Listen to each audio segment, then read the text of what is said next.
Um dos maiores atentados terroristas do mundo completa hoje 16 anos. O 11 de setembro foi marcado por ataques suicidas às Torres Gêmeas em Nova York, nos Estados Unidos, e também ao Pentágono pelo grupo terrorista Al-Qaeda.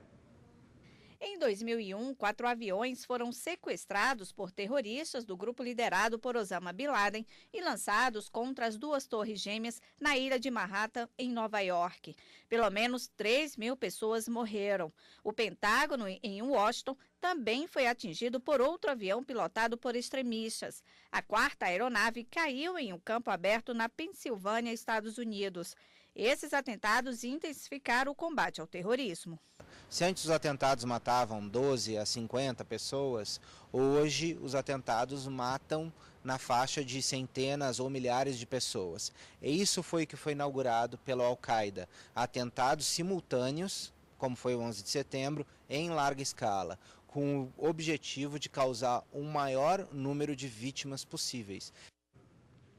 E a repórter Carolina Chaves está com um professor de Relações Internacionais para explicar melhor como a legislação e as relações entre os países se alteraram após o 11 de setembro. Carolina, boa tarde. Boa tarde, Érica. Boa tarde a todos. Isso mesmo. Eu vou conversar agora com o professor Creomar de Souza. Professor, o que mudou nas relações internacionais e também na lei antiterrorismo no mundo depois do atentado de 11 de setembro de 2001? Boa tarde. Boa tarde. Creio que basicamente o que muda em termos de terrorismo nas relações internacionais é a perspectiva. O terrorismo deixa de ser visto como um problema local de alguns atores internacionais e passa a ser visto dentro de uma lógica globalizada.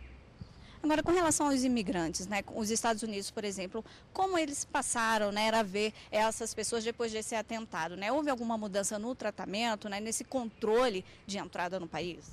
Bom, basicamente em termos de Estados Unidos, a mudança envolve uma maior facilitação de extradição de imigrantes que estejam envolvidos em algum tipo de ilícito, principalmente a partir da promulgação do ato patriótico.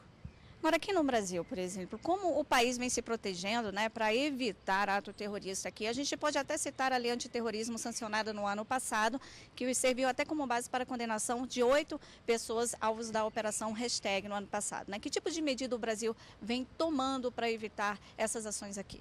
Como você muito bem disse, a lei antiterrorismo é um marcador fundamental dessa entrada do Brasil em uma lógica global de enxergar o terrorismo e, aliado a isso, as ações de inteligência e de cooperação internacional entre as forças policiais também têm marcado essa nova perspectiva. É importante lembrar que terrorismo só pode ser combatido de fato com ações de inteligência e de prevenção às ações. Essas ações estão sendo tomadas, né, nos países, na Europa, nos Estados Unidos também, inclusive com controle de passageiros e de bagagens, não é isso? Isso, dentro de um aspecto de maior visibilidade, os check-ins de segurança nos aeroportos é um dos elementos mais destacados das ações de controle e combate ao terrorismo. Mas isso vai se aliando a ações de cooperação, a trocas de informações e até mesmo em ações transnacionais entre os atores para evitar algum tipo de ação e articulação de rede terrorista. Agora, eu gostaria que o senhor explicasse o objetivo desses atos terroristas, né? É para reivindicar o poder, né? Algum benefício político? Basicamente, o que é que eles querem, o que eles reivindicam? O terrorismo como conceito é visto como uma ação política que usa de violência para alcançar um determinado fim. Nessas ações, especificamente, o que nós temos é uma tentativa de um grupo militante de fazer com que um determinado tipo de agenda seja levada a cabo através do choque. Isso quer dizer, explode-se uma instalação, ataca-se um prédio, comete-se uma série de assassinatos. Todas essas lógicas têm a ver com uma determinada visão distorcida de um panorama político e buscam uma justificativa infundada dentro de um discurso religioso. O que não tem tido sucesso, né? Em algum sentido, nós podemos dizer que o terrorismo não tem sido bem sucedido, tendo em vista que há um número muito maior de desarmes de ações terroristas do que atos terroristas consolidados de fato desde 2001 para cá. Ok, muito obrigada pelas informações. Voltamos ao estúdio. Obrigada, Carolina.